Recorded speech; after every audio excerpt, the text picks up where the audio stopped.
The market square smelled of iron and smoke, the air thick with voices rising in cruel amusement. Ilara stood at the heart of it all, her hood clutched tightly to shadow the face she had long since grown to despise. A child pointed at her, whispering to his mother, and soon the murmur spread like sparks in dry hay. Asterisk the cursed girl, the witch's stepdaughter, the one who ought not be seen under the sun. Asterisk her stepmother's hand pressed firmly at her back, forcing her forward into the circle of eyes. Lady Seraphine's voice, smooth as polished glass, carried over the crowd. "My poor Ilara," she sighed, her false sorrow wrapping her words. "Even in this season of joy, the curse upon you cannot be hidden. How cruel that beauty has passed you by." The crowd laughed, some with pity, most with delight in another's shame. Ilara kept her gaze low, but every jeer burned across her skin as if her curse were fire rather than shadow. She wished she could melt into the cobbles, vanish into the earth. It was not her ugliness that pained her.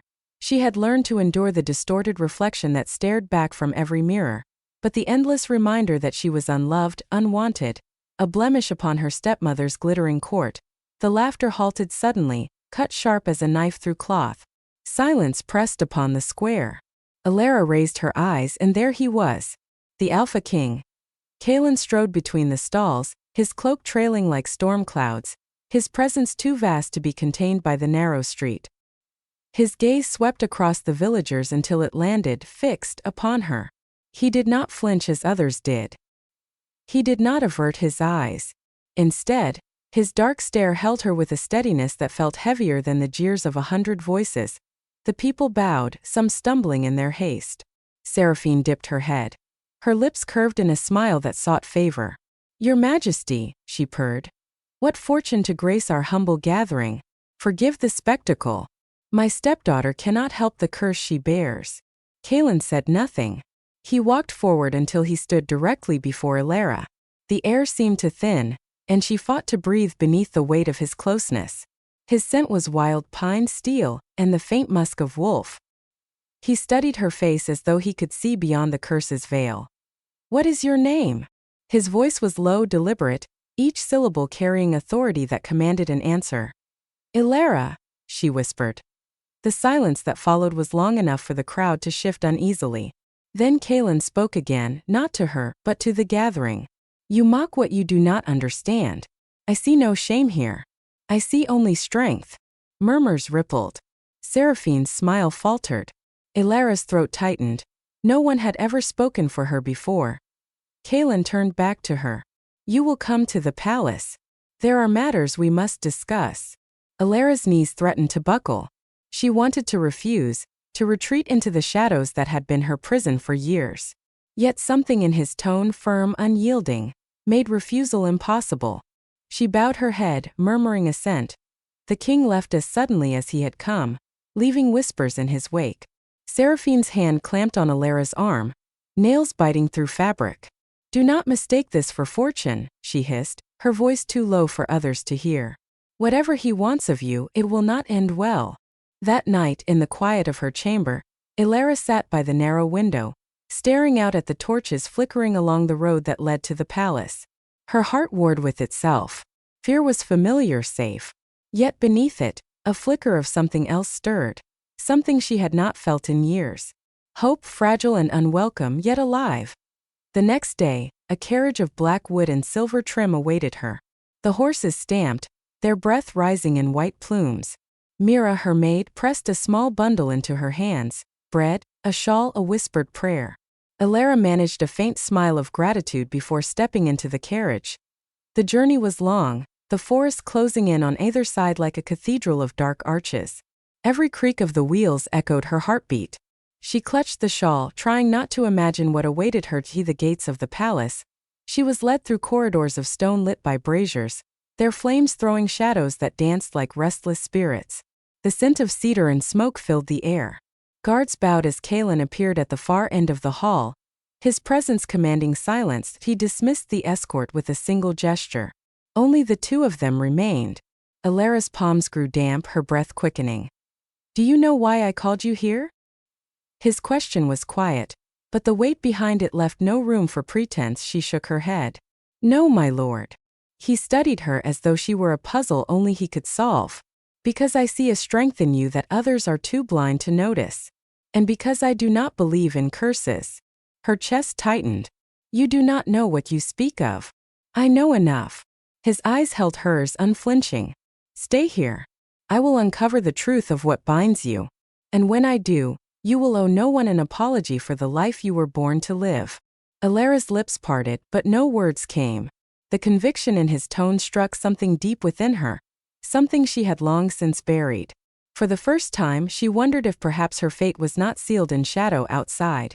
The moon rose high above the palace spires, silver light spilling through the windows.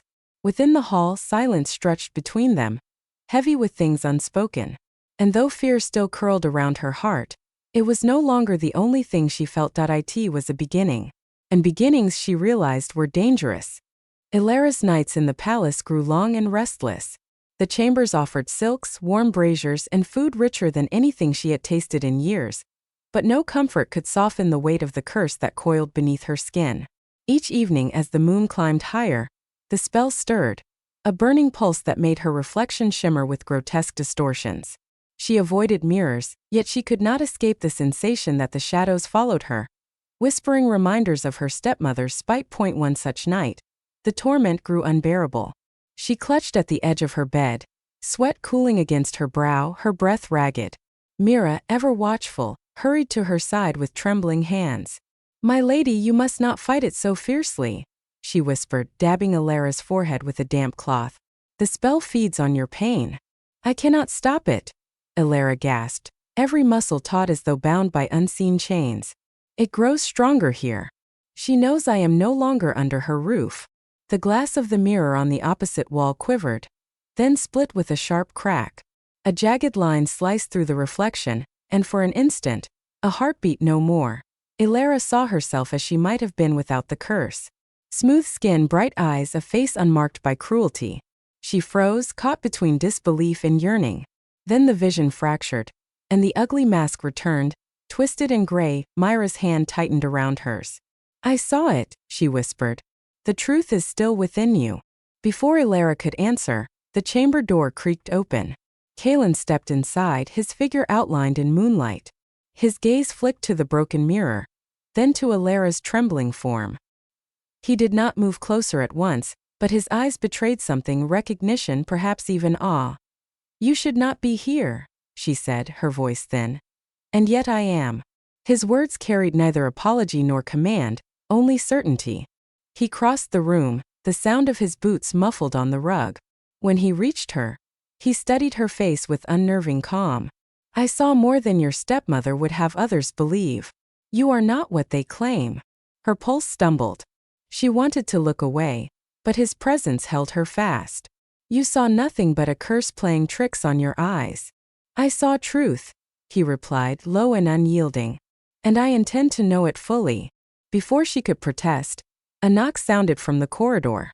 A guard entered and bowed quickly. My king, the seer requests your presence. He insists it cannot wait. Kalen gave Alara one last, piercing look before he turned.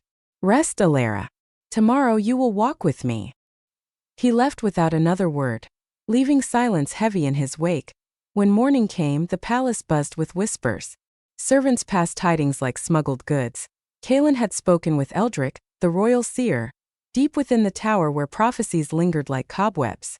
None knew the words exchanged, but unease threaded the halls like smoke. Later, Kalen summoned Alara to the gardens. She walked beside him in uneasy quiet, the air scented with lavender and rain-soaked earth. The last he spoke.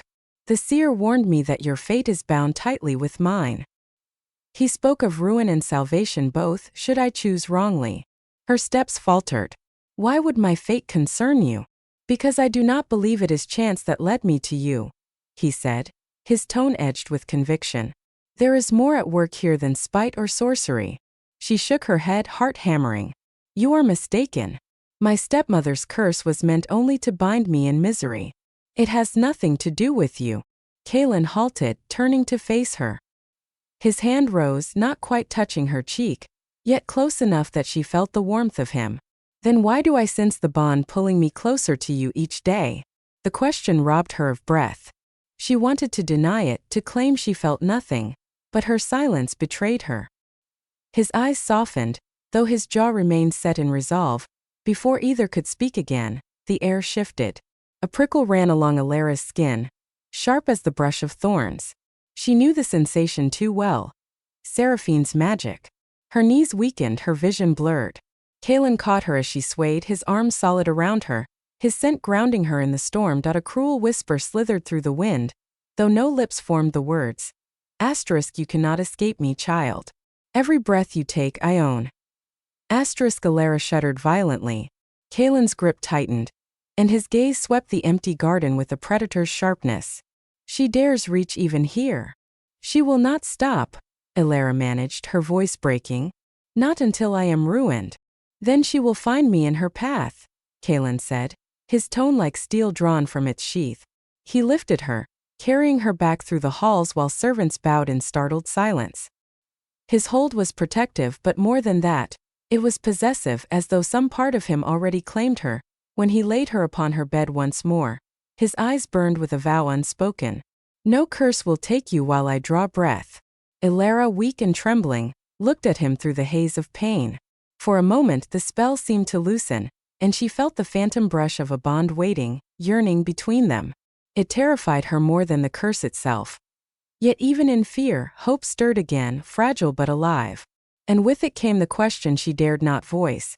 If the Alpha King truly meant to fight her fate, what would he discover when the shadows finally broke? Whispers stalked Alara wherever she walked. The palace walls, though built of stone, carried voices like dry leaves in a restless wind. Servants paused mid-bow, their eyes sliding away too quickly. Courtiers muttered behind jeweled hands, their silks rustling with contempt. She felt it pressing down on her. The weight of suspicion, the belief that she was not merely cursed, but dangerous. Kalen kept her near him, an act that both shielded and condemned her. His presence silenced mockery, yet fueled rumors. Why did the Alpha King linger at the side of a girl draped in shadows? Lord Dorian, whose ambition gleamed sharper than any blade, used every opportunity to stoke the fire. At feasts and councils, his words slid like poison into willing ears. What sort of king risks his throne for a girl bound by witchcraft? What spell could she hold over him? Alara bore it in silence, though each whisper lodged like thorns beneath her skin. Mira, ever loyal, urged her to endure. Their voices are smoke, my lady. Smoke fades.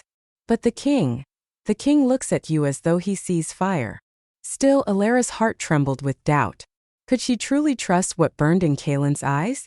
Or was she only a pawn, her curse a key to secrets she did not yet understand? One evening, her questions found an answer she had not sought. She wandered into the old library, seeking quiet among shelves that smelled of ink and dust. There, in a hidden alcove, she found an ancient tapestry half shrouded by moth-eaten drapery. Its threads glimmered faintly, though the light was dim. She brushed away the dust and froze. The woven image showed a woman whose face was her own. Her true face, unmarred, radiant. Beside the woman stood a wolf crowned with silver. A chill slid through her. Prophecy. The tapestry was older than Seraphine, older perhaps than the throne itself.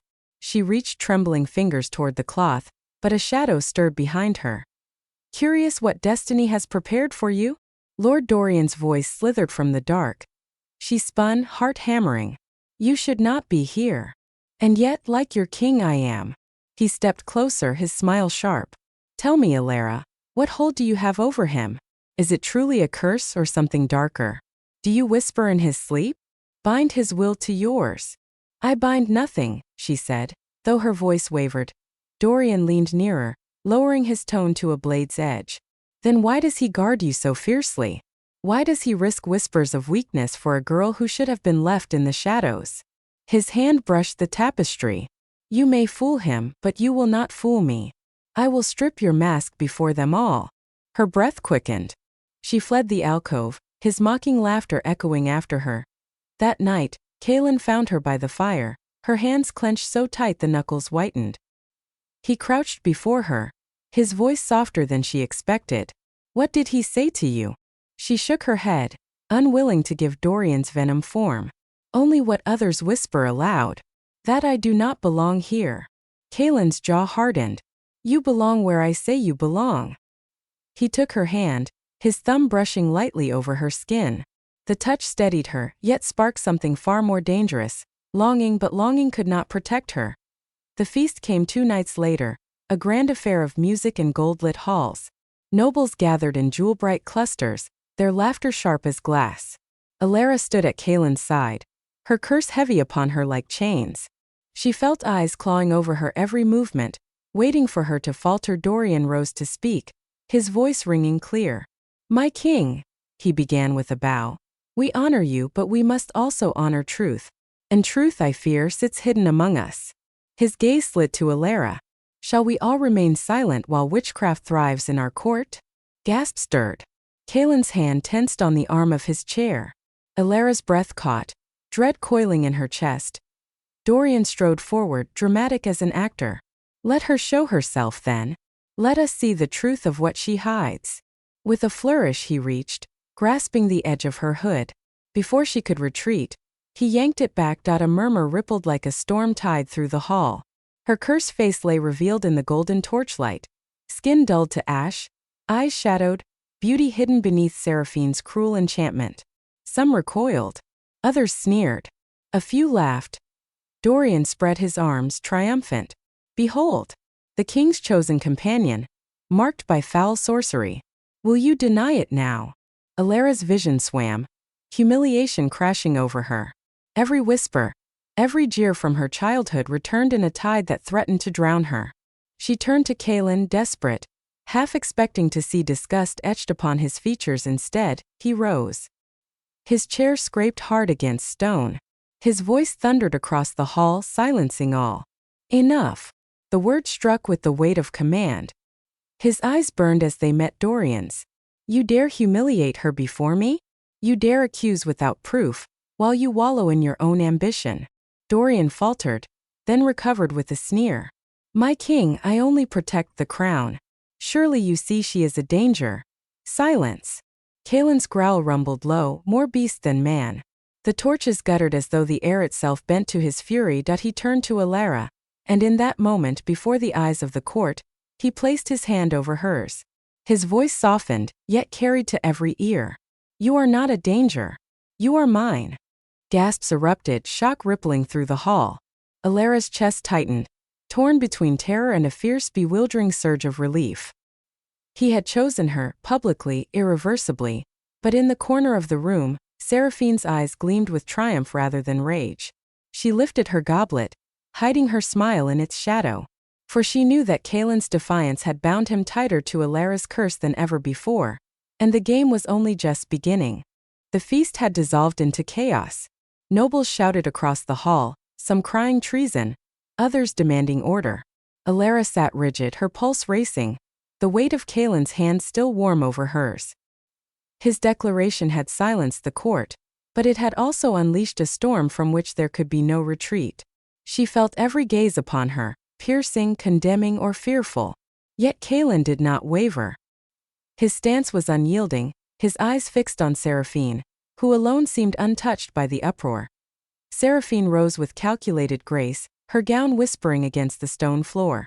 She lifted her goblet, the wine within swirling darker than blood.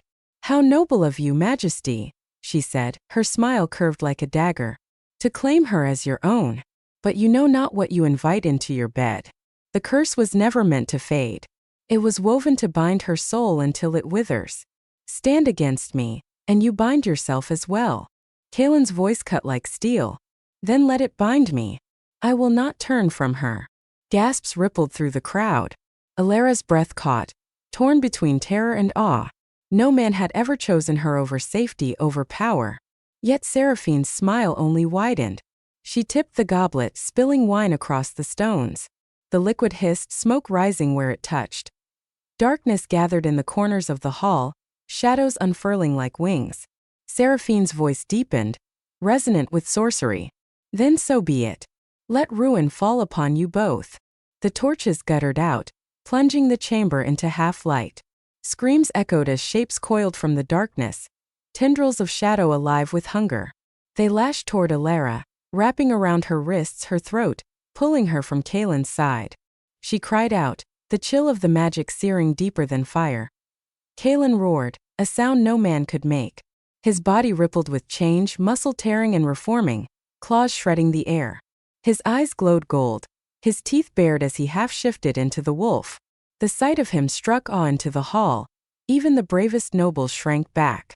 He lunged, tearing through the shadows, but they reformed relentless. Elara. His voice was rough, edged with the beast, yet desperate.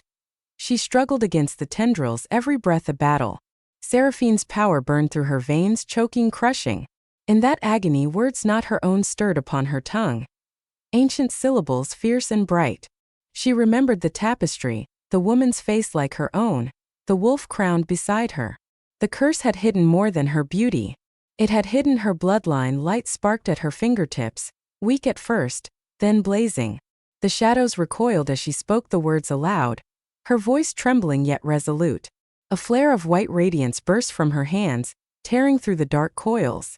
She collapsed to her knees, gasping but free.